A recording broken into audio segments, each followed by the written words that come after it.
Então, vamos lá falar sobre o problema das maçãs. Para resolver esse problema, a gente seguiu então a base orientadora da ação, a BOA. Para isso, a gente tem que, no primeiro momento, como primeira ação, formular o problema discente. Inicialmente, a gente precisa identificar do problema quais são os elementos que nos são conhecidos e os elementos que nos são desconhecidos. Dado do problema, a gente consegue identificar então seis pontos que nos são conhecidos, que é o espaçamento entre as árvores, quanto em média uma macieira produz, qual é a média da massa, né, das maçãs, que no caso eram 8 frutos, né, que a gente obteve 1 quilo de maçã. Fruticultores, né, eles consideram que a produção normal é em torno de 52 toneladas de maçã por hectare cultivado. E a relação entre o espaçamento de macieira da mesma rua, ou seja, a distância em metros, e a quantidade de maçãs por plantação. E também foi nos dado uma tabela onde contém informações do tipo a distância, né? Se a gente tem 1 metro, uma distância de 1 metro, quanto de maçã, a quantidade de maçãs que é produzida. Então, isso são os dados que nos são conhecidos. Já os dados que nos são desconhecidos, a gente pode dizer que, então, qual é a área de cultivo vezes a área total desse terreno? Qual a quantidade de maçãs que a gente pode produzir por metro quadrado? Qual é a massa de maçãs por metro quadrado? Qual é a quantidade de pés por rua? Qual a dimensão desse terreno? Então, a gente pode ter esses 5 pontos como sendo nossos dados desconhecidos. Seguindo, a gente pode ver aqui o terceiro ponto, que é reconhecer a contradição gerada da situação do problema. A gente pode levar em conta que no problema a dimensão do terreno não é fornecido, né? Então, a gente precisa estar mais atento quanto a isso, pois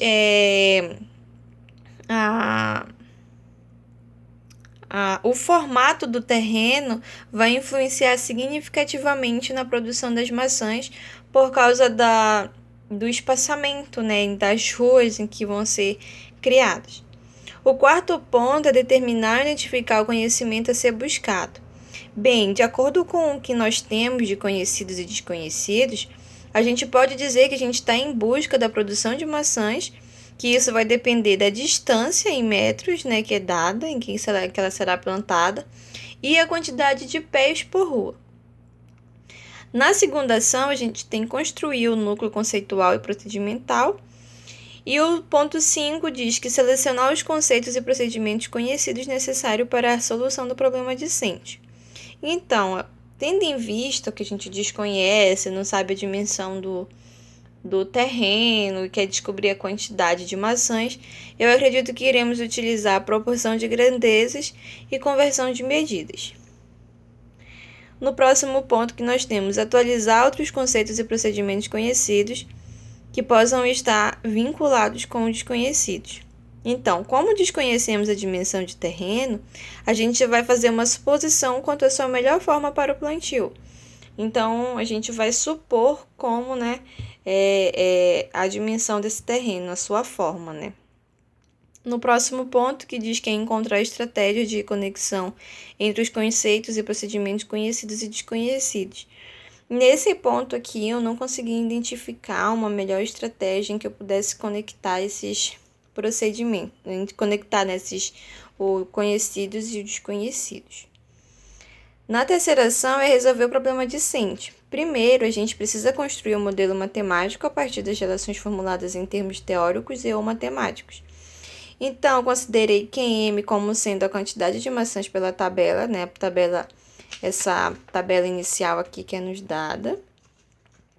Depois, eu considerei QT como sendo a quantidade total de pés, onde isso depende da quantidade de ruas e da quantidade de pés por ruas. E aí, a gente já pode dizer, então, chegar numa conclusão, que a quantidade total, ela se dá sobre x sobre 4 mais 1, vezes y sobre d mais 1. Então, a quantidade total de pés em que a gente vai estar procurando se dar dessa formuleta aqui. O próximo passo é aplicar as estratégias para relacionar o modelo aos procedimentos conhecidos e desconhecidos. Então, a gente vai tomar lá do exemplo que a área de onde está. Então, com isso, a gente pode observar pela tabela que é nos dada que há diferença na produção, pois ela muda de acordo com as dimensões da área. Então, como o hectare equivale a 10 mil metros quadrados, a gente pode então supor que a área desse terreno seja de uma forma quadrada, medindo então 100 por 100. E aí o próximo ponto é determinar o buscado. Então, tendo em vista que o distanciamento mínimo entre as ruas é de 4 metros, então se a gente toma o x como sendo 100, né, que é a largura, e o y como sendo o comprimento também 100, então a gente vem e coloca aqui que a quantidade de ruas é igual a x sobre 4 mais 1. Então, a gente fazendo as devidas substituições, né, 100 aqui, 100 sobre 4 mais 1 e resolvendo, a gente chega à quantidade de ruas é igual a 26. Então, como o comprimento também é 100, então a gente pode pegar que a quantidade de pés por ruas equivale a 100 sobre o dp mais 1, né? Então, a quantidade de pés em um metro, a gente pode então chegar à conclusão que equivale a 101 pés por ruas. Quando a gente muda isso para 1,5 metro, a gente pode chegar à quantidade de pés por ruas, são 66,67. Como a gente não pode plantar uma árvore pela metade ou em número decimal, a gente arredonda então esse número, né, para a casa mais próxima. Que isso então a gente tem 67 pés por rua. Para 2 metros, a gente consegue chegar a 51 pés por ruas. E por 3 metros, a gente chega, então, a 34,3 pés por rua. Com isso, então, a gente pode calcular o total de pés, né? Que a quantidade de pés é igual a... quantidade total de pés é igual a quantidade de pés por rua vezes a quantidade de ruas. Como para 1 metro a gente achou que isso equivale a 101 pés, a gente pega, né, que a quantidade de pés que a gente tinha lá no início é de 26, né, pés jogando na fórmula, a gente conta que a quantidade total de pés é de 26 vezes 101 e chega que é 2.626 pés.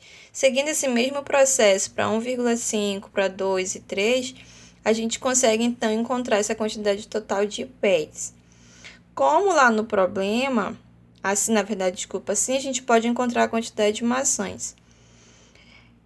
Como encontrar a quantidade de maçãs? É pegar o que a gente encontrou anteriormente e jogar aqui, né, para encontrar a quantidade de maçãs. Com isso, a gente vai fazendo esse processo e a gente vai encontrando, né, a quantidade em 1 metro, quanto a gente tinha em 1 metro, em 1,5 metro, 2 e 3. Lá no problema, nos foi fornecido que 1 quilo de maçã ele é composto por 8 maçãs. Então, sendo assim, a gente pode pegar, então, quanto equivale a 1 quilo, a 1,5 kg, a 2 e a 3. E aí, a gente pode observar, então, aqui no próximo ponto, para concluir, né, que a quarta ação, que é analisar a solução do problema. Verificar a solução correspondente com objetivos, dados e conhecidos do problema discente. Se ok, pular para a operação 14. Então, como está tudo ok, a gente vai pular para o próximo passo. Que o próximo passo, é refletir acerca dos resultados obtidos e prever as melhores discussões diante do desconhecido.